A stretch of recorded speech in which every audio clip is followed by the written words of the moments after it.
একটা সাধারণ দিন। আজকের এই আলোচনায় আমরা দেখব কিভাবে একটা মাত্র পরমাণু বোমার বিস্ফোরণ গোটা পৃথিবীকে ধ্বংসের দিকে ঠেলে দিতে পারে।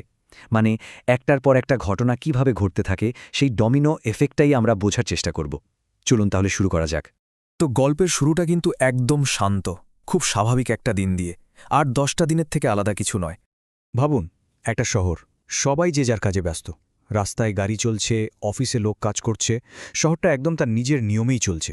কিন্তু কেউ, মানে একজনও ঘুণাক্ষরেও টের পায়নি যে তাদের এই চিরচেনা পৃথিবীটা আর মাত্র কয়েক মুহূর্তের অতিথি।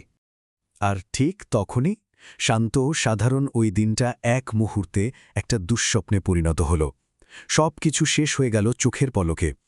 হঠাৎ আকাশে দেখা গেল একটা অদ্ভুত আলো, এতটাই তীব্র, এতটাই অচেনা যে চোখ ঝলসে যায়। এটা কোনো স্বাভাবিক আলো ছিল না, একদমই না। আর তারপরেই কান ফাটানো এক ভয়ঙ্কর বিস্ফোরণ, শব্দের চেয়েও দ্রুত ছুটে আসা এক আগুনের গোলা, যেন সব কিছুকে এক মুহূর্তে গিলে ফেলল। ভাবা যায়, মাত্র 1 সেকেন্ড। হ্যাঁ, এই 1 সেকেন্ডেরও কম সময় একটা গোটা শহর স্রেফ মানচিত্র থেকে উবে গেল। সময় যেন ওখানেই থমকে গেছে। বিস্ফোরণের তাপ, সেটা কল্পনা করারও বাইরে। এতটাই প্রচণ্ড ছিল যে মানুষ যেখানে দাঁড়িয়েছিল ঠিক সেখানেই মাটির ওপর একটা ছায়ার মতো পুড়ে মিশে যায়। তাদের শেষ চিহ্ন বলতে শুধু ওই পোড়া দাগটা। এরপরই আছড়ে পড়ল শকওয়েভ, মানে বাতাসের একটা দৈত্যাকার অদৃশ্য ঢেউ। চোখের পলকে বড় বড় বিল্ডিংগুলো তাসের ঘরের মতো ভেঙে পড়ল, গাড়িগুলো খেলনার মতো এদিক ওদিক ছিটকে গেল।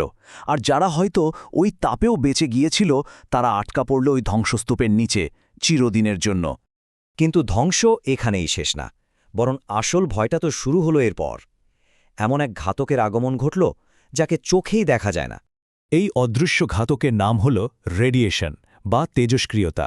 বিস্ফোরণের পর ছড়িয়ে পড়া এক বিষাক্ত শক্তি। এটা নিঃশব্দে বাতাস, পানি, মাটি, জীবন্ত প্রাণী সবকিছুকে বিষিয়ে তোলে। আর মানব শরীরের ওপর এর প্রভাবটা ভয়াবহ। মানুষের চুল ঝরে পড়তে শুরু করে, শরীর একেবারে দুর্বল হয়ে ভেঙে পড়ে, আর এমন সব অসুখ শরীরে বাসা বাঁধে যার কোনো চিকিৎসা নেই। এটা আসলে তিলে তিলে মৃত্যুর দিকে এগিয়ে যাওয়া। আর সবচেয়ে ভয়ের ব্যাপার হলো বিস্ফোরণের পর যে বিষাক্ত ধোঁয়াটা তৈরি হয়, যেটাকে বলে ফলআউট, সেটা কিন্তু এক জায়গায় থেমে থাকে না। বাতাসে ভেসে ভেসে হাজার হাজার কিলোমিটার পাড়ি দেয়, মৃত্যু পৌঁছে যায় এমন সব শহরেও যারা হয়তো জানতই না যে কোথাও যুদ্ধ হচ্ছে। তো একটা শহরের ঘটনা থেকে এটা কিভাবে পুরো বিশ্বের সমস্যায় পরিণত হলো? আগুনটা এভাবেই আসলে সারা বিশ্বে ছড়িয়ে পড়েছিল। এর অসর কিন্তু শুধু ওই শহরেই সীমাবদ্ধ থাকেনি। দেখুন, বিশ্ব অর্থনীতি প্রায় 40% ভেঙে পড়ার মুখে চলে যায়। সাপ্লাই চেন, মানে এক দেশ থেকে আরেক দেশে জিনিসপত্র পাঠানোর যে ব্যবস্থা, সেটাও প্রায় 30% বিপর্যস্ত হয়ে পড়ে। আর এর ফলে কি হলো? বিশ্বজুড়ে মানুষের মধ্যে তৈরি হলো তীব্র আতঙ্ক আর ভয়। আর বাকি 10%, সেটা হলো পাল্টা আক্রমণের ঝুঁকি। আর এই পাল্টা আক্রমণ থেকেই শুরু হয় সেই ডমিনো এফেক্ট। ভাবুন একবার, প্রথম হামলা হলো, এর জবাবে হলো পাল্টা হামলা, তারপর আরও বোমা, আরও হামলা। ব্যাস, একটা ঘটনা থেকেই শুরু হয়ে গেল এক সর্বনাশা বিশ্বযুদ্ধ। এই যুদ্ধের শেষটা কেমন হতে পারে? এটাই হয়তো মানব সভ্যতার ইতিহাসের শেষ পাতা।